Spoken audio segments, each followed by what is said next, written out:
Hello everybody and welcome back to another episode of this F1 25 Joshua Pearce career mode. If you did miss the last episode, it was the season opener for season 3 of the series and we had our first race for McLaren. That is right, we have left Apex GP and we've gone to McLaren, and we saw our new teammate Lando Norris take victory in Albert Park, with myself making a 1-2 finish for the Papaya team, and Oscar Piastri would finish P3 for his new team Apex GP. And there was not a lot happening in that Grand Prix until we had a red flag caused by Lance Stroll running off the track and having a bit of a spin, and then off the line, Charles Leclerc, he had been leading the race for most of the way and was running away with a convincing lead.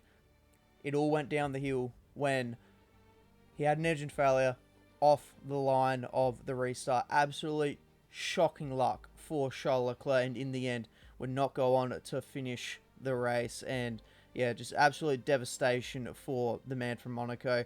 But we're heading into this round with Lando Norris leading the Drivers' Championship by 7 points to myself. Oscar Piastri is in third, 3 points further behind me. And McLaren, we lead the Constructors' Championship by 20 points ahead of Apex GP. And then it's Red Bull Ford in third, a further 11 points behind. And we're going to jump straight to the chassis department.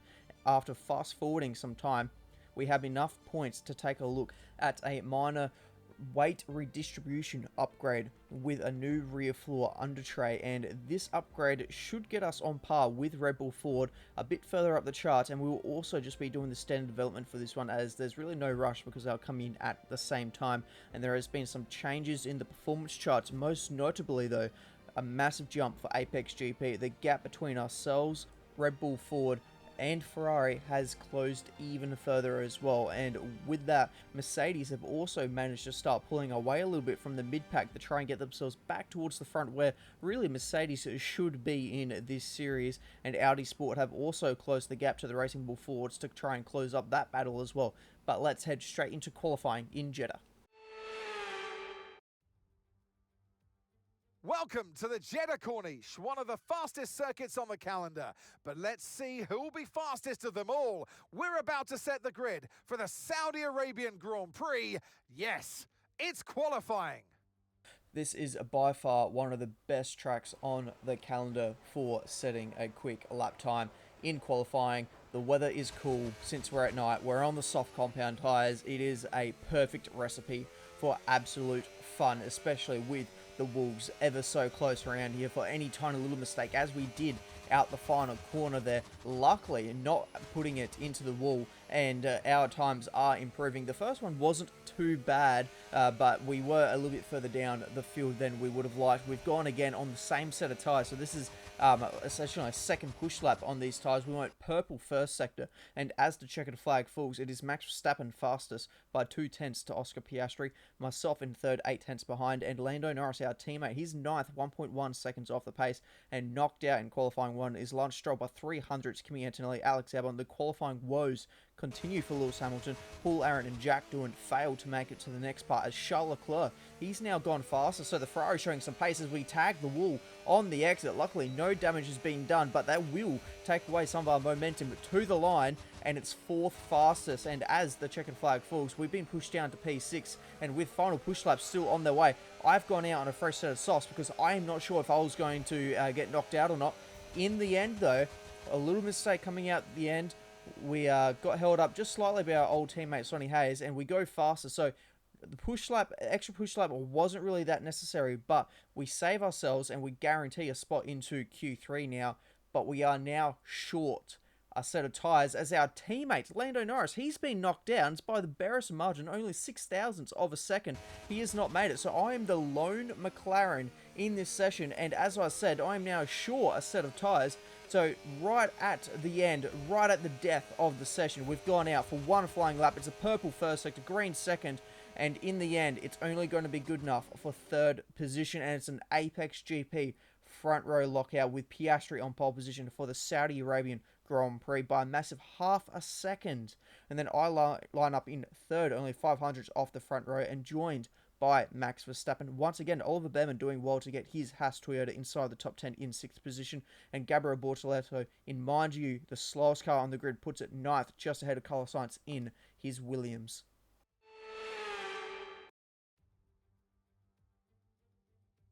So here we are then, welcoming you today to one of the jewels of the Arab world, Jeddah. One of the biggest cities in Saudi Arabia, second only to Riyadh, gateway to Mecca, and one of the biggest ports in the region. And now, host to the Saudi Arabia Grand Prix. So let's take a look at the topographical map of the Jeddah Street Circuit. As you can see, a number of challenging corners for the drivers to master here. We'll see just how much the teams have benefited from their time spent in practice this weekend. And like many street circuits, this track has the potential to punish drivers that get it wrong. Let's hope we avoid any safety cars today. Before we begin, let's take a quick look at the grid lineup for today's race. Oscar Piastri lines up on pole position, and Sonny Hayes completes the front row. Moving on to the rest of the grid, we have Pearce, Verstappen, Franco Colapinto, and Behrman, Leclerc, Fernando Alonso, Bortoleto, and Carlos Sainz, Norris, Russell, Nico Hulkenberg, and Hadjar, Gasly, Lawson, Lance Stroll, and Andrea Kimi Antonelli, Albon, Hamilton, Aaron, and Jack Doohan rounds off the grid. Now it's almost time for lights out, so let's go down to the track. And alongside me today, a man small in stature but big on comment, Anthony Davidson. Hello. So we're getting close to the start of the race. What will this driver be experiencing? Big nerves? Big excitement? What? Always extra nerves at the start of the race, Scruffy. It's probably at the start of the race, it's where your heart rate's at its highest in anticipation. And you've got to be in the right mindset. You've got to be thinking there inside the car, what can go right? How can I be opportunistic rather than what can go wrong? And how do I protect my position? Look forward and stay positive. It's easy to say, very hard to do when you're in that position. Radio check, please. Radio check. Okay, here we go. I know what you can do. Don't let me down. So we're already in a battle that I have been craving for this season. We're up against our old team, and for this race, I'm very torn between the 1 and the 2 stop. I'm going to go for the 1 stop just because in the likely scenario of a safety car, I can always stop under that to play it a bit safety with the excessive tyre wear we could be facing here today, and we're away for the Grand Prix, and it's a pretty good start for ourselves. Piastri's had an absolute shocker. Hayes has gone to his inside. We're going to try and go to his inside as well. We locked the rears, we skated in, and in the end, we're unable to take any sort of advantage. We might have a run here on Piastri, but we play it safe, tuck back in behind, because this corner coming up here is a real pinch point as they go 3 wide behind us, and there it is. That's the pinch point that I was just talking about. Fernando Alonso's found himself squeezed to the inside wall, and it looks like he's taken a bit of damage, and it looks like he could be out of the Grand Prix as well. Maybe a bit of suspension damage, a bit of steering damage. It's a bit hard to tell. But Alonso, his Grand Prix has barely lasted the first sector as he pulls off to the side of the road. Charles Leclerc is currently in 7th. And that's not even the highest placed Ferrari car, because Oliver Behrman has got himself up into 6th position just behind the 2 Red Bull Fords, and it's Verstappen ahead of Franco Colapinto, but it's Apex GP still leading the way with Sonny Hayes ahead of Oscar Piastri. Hayes able to get the jump on his teammate off the line, got it to the inside, and that is him now up into 1st position. And Piastri, I would imagine, will be pretty bummed out with that, not being able to maintain the lead at the very least after an absolute brilliant qualifying, half a second quicker than anyone else in the field. That is an absolute dominant display for qualifying as they are 3 wide. Action continues. This time it's between a Mercedes, Williams, and an Alpine. All 3 of these cars running the same power unit. If you do remember, the Alpine is now running a Mercedes power unit as of last season, with, Alpine, just as they have in real life, shut down the Renault engine program, and that car now runs the Merc in the back of it as Leclerc. He wants to be the highest placed Ferrari, and he is going to the inside of the Haas Toyota, who, since I'm talking about engines, is still running the Ferrari power unit, and Toyota hasn't fully taken over that car as of yet. So with the partnership of Toyota, with a bit of funding there, they still run the Ferrari power unit just with the backing of Toyota, just as Audi does in real life at the moment, they'll be running the Ferrari power unit until they make their own engines. And we also now get our first objective, which is to stay ahead of Max. And you just saw then, I think this is a good time for Mark to tell us about this, because we just saw our onboard of Verstappen trying to go around our outside. We were able to defend. We kind of did the Verstappen on Verstappen and pushed really wide through turn 1. It compromised our turn 2, but we were able to park it on the apex, and you can see they're running really wide out of the fast chicane, squeezing him all the way to the wall. And unfortunately, that was not enough to stop Verstappen. Verstappen saw the gap, and no matter how much I closed it, he was going to get his way through there, and he moves himself up into 3rd position. But with the new DRS placement, we now have it on Verstappen down this front straightaway, and we will take that 3rd position immediately back from Max with no contest going into turn 1. We were able to get it done before the braking zone, and that is, yeah, us up into 3rd. We're still going to try and chase down the 2 Apex cars, but it's over 2 seconds now. We've got to find at least Piastri, and Piastri is 2.5 seconds behind the race leader, Sonny Hayes. As Norris, he's trying to work his way through the field after getting knocked out in qualifying 2, failing to make it to that final part of qualifying by the barest of margins. I still can't believe it. 6,000s he missed out on it. That's like braking a meter later into at least one of the corners, and he would have been through. So yeah, very, very tight margins here today. And it is Franco Colapinto battling it out with Verstappen. Verstappen's actually fallen off the pace a little bit here. So ever since we got by him, he's yeah, dropped over 2 seconds behind me. So I don't know what's going on there, but yeah, Verstappen really, really struggling at the moment. Maybe now falling a victim of the dirty air, but he's fallen way further behind for it to just be the dirty air. And we now get a race strategy change, and it is to pit just a lap earlier. And I have decided to accept it because I want to try and see if we can't get an undercut going here on the Apex cars, and maybe pitting that 1 lap earlier is exactly what I need to try and get within that DRS. Around here, the undercut is incredibly powerful. A simple 1 lap undercut, you know, it could gain you absolute seconds, and then obviously it just amplifies and keeps continuing the longer the car you're trying to undercut stays out. And it's a super beneficial strategy to go for around Saudi Arabia. And it's Colapinto. He's now got himself ahead of Verstappen. Verstappen definitely struggling to have Colapinto not only get by him and now nearly drop him outside of the DRS, as this battle has been brewing for some time. It's Lando Norris, Behrman, and Leclerc. Leclerc's fallen off a little bit off this pack, but Norris and Behrman is still duking it out. And this new DRS detection zone placement has really been working a treat, because you can go down that back straight, have the DRS, get the move done, but you need to pull off some sort of magic going through that final corner to try and ruin the run of the car you've just overtaken, maybe park onto the apex. But the issue is, it's a pretty fast-flowing final corner. It's one of the slowest corners on the circuit bar turn 1, but it's still relatively slow compared to the rest of the circuit, so it's a little bit hard to try and park it on the apex without pretty much coming to a full stop and making it look super deliberate as the battle still continues. Behrman now using the DRS to get himself ahead of Lando Norris just in front of them. The two Red Bulls going side by side.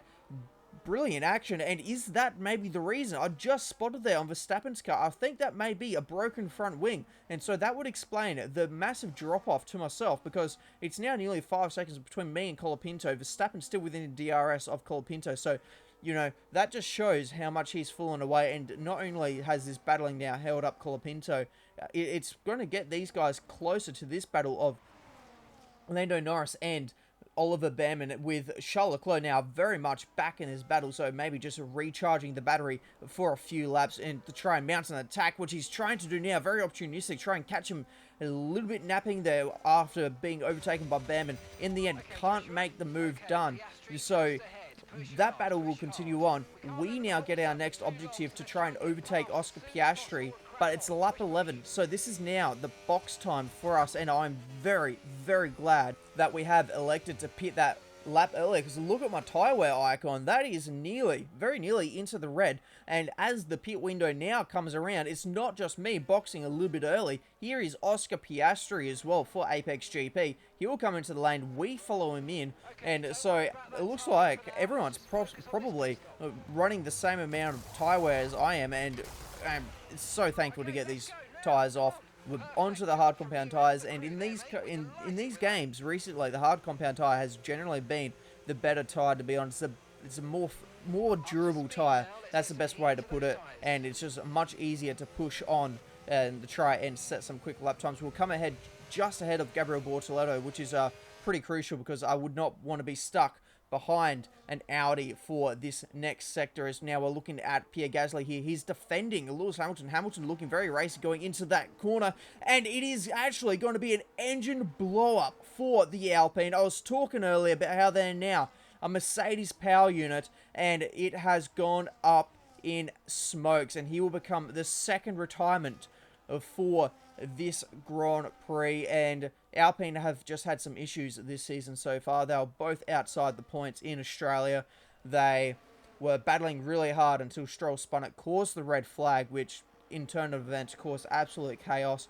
They currently both run outside of the points, with Gasly now not finishing due to reliability issues, as Hayes is now in the lane, and it's a slow stop. The left rear is super slow, and that is going to surely cost him big time, because the gap between them before the pit cycle started was only about 2 seconds. They gave Piastri the undercut on him, and there it is. Piastri now leads the way ahead of Hayes, and Hayes will be absolutely fuming. Sonny will be absolutely hating that. The slow pit stop has absolutely cost him the lead. If it was enough for him to definitely lose it, as in like if that slow stop was 100% the reason he has now lost it, I reckon it would have been extremely close on the exit, with Piastri maybe just getting him, because the gap was 1.4 exiting the lane, and I reckon that was a bit longer than 1.4, so you never know. Piastri may have already had the undercut, and then that just kind of sealed Sonny's fate. But we now sit only 2 seconds behind the Apex cars, and we are closing. You can see that purple first sector, and Mark can see that we've got absolute rapid pace at the moment, and so he has set us the task of achieving a nice quick lap time here for us to try and get within the DRS of Sonny Hayes. As we now do a bit of an order check, and it's the two Apex cars leading the way, myself on the podium, and then it's the two Red Bull Fords of Verstappen still ahead of Franco Colapinto. I need to get another visual confirmation to see if Max actually does have a broken front wing, but I do suspect that is the case. Then it's Oliver Behrman, Charles Leclerc, Lando Norris, Nico Hulkenberg. He's yet to pit, but he currently sits in 9th position. Then it's Carlos Sainz rounding out the points. George Russell, Gabriel Bortoleto, Lewis Hamilton, the two Racing Bull Fords of Hadjar ahead of Lawson, and then it's Alex Albon, Jack Doohan, Kimi Antonelli, Lance Stroll, and Paul Aaron rounding out the field. As back on board with ourselves, are we able to set this lap time we need? It's a 1:34 flat, and I reckon we're well and truly on course. Two purple sectors. Piastri sets the pace, and then we beat it. So we are absolutely on a charge here. Can we catch the two Apex cars? Sonny Hayes, he's now only a second in front of us. Can we, on this lap, break into that DRS? And yes, we have. It's now only 7/10 between us, but behind us, it is all kicking off, because this battle here of Leclerc, Behrman, and Norris are now catching Max Verstappen. So this battle for 5th can very easily now turn into a 4-car battle, and with Leclerc now in the DRS, I reckon that is exactly what we've got now. It is a 4-car battle for 5th position, because Max Verstappen, he's lost touch of Franco Colapinto. He's now nearly 2 seconds up the road, and there it is. You can see there just briefly, Max Verstappen on the left-hand side of his front wing is missing that end plate, and so I wonder where that damage came from.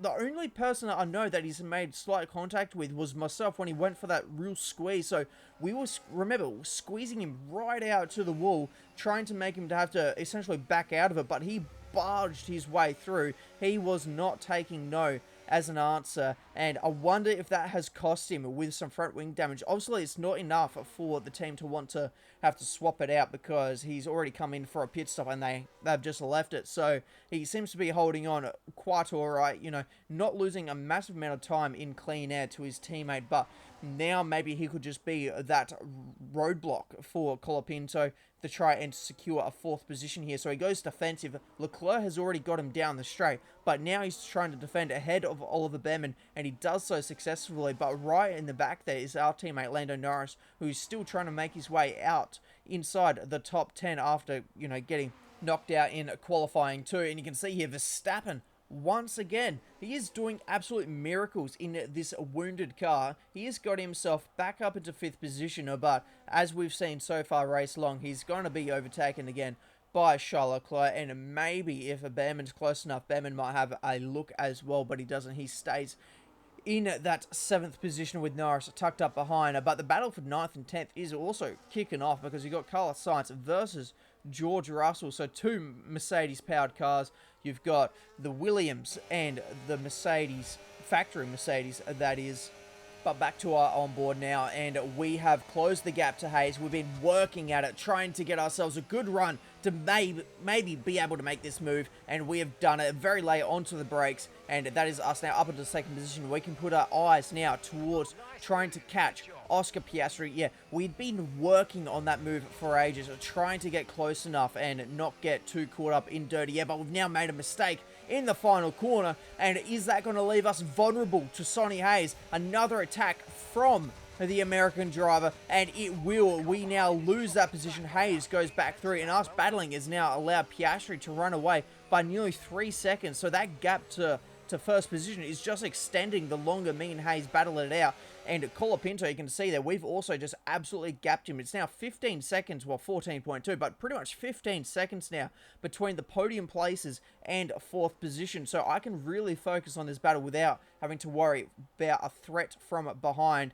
But while we've been battling, you can see that Verstappen, he's really been struggling. He's now dropped all the way down to 8th position. So this battle pack that we've been following all race long has been able to dispatch and drop Max Verstappen. So that front wing definitely proving a little bit costly, as the tyre wear also probably kicks in for the Dutchman, as this battle has just not stopped. And Carlos Sainz and George Russell, they've just been DRS swapping, battling it out. Very close racing as well, going side by side through some questionable areas too, as Norris is now looking to try and get himself ahead of Oliver Behrman. But they've done this many times. I think Behrman is pretty okay with being overtaken into this final corner, because he knows he can just get the DRS going down the straight and try and get him once again down this main straight, and that is exactly what is going to happen.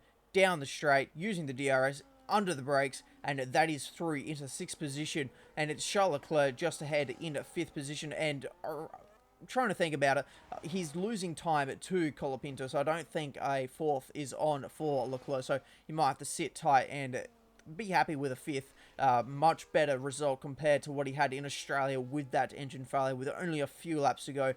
Heartbreaking scenes from the guy who was leading most of that race, and in the end, Behrman once again trying to go for this move, does get it done. So we're seeing a lot of repeat movers here, but take note of Verstappen, because that gap between Verstappen and Norris is starting to come down just a little bit, so we might be able to see a little late race surge from the Dutchman.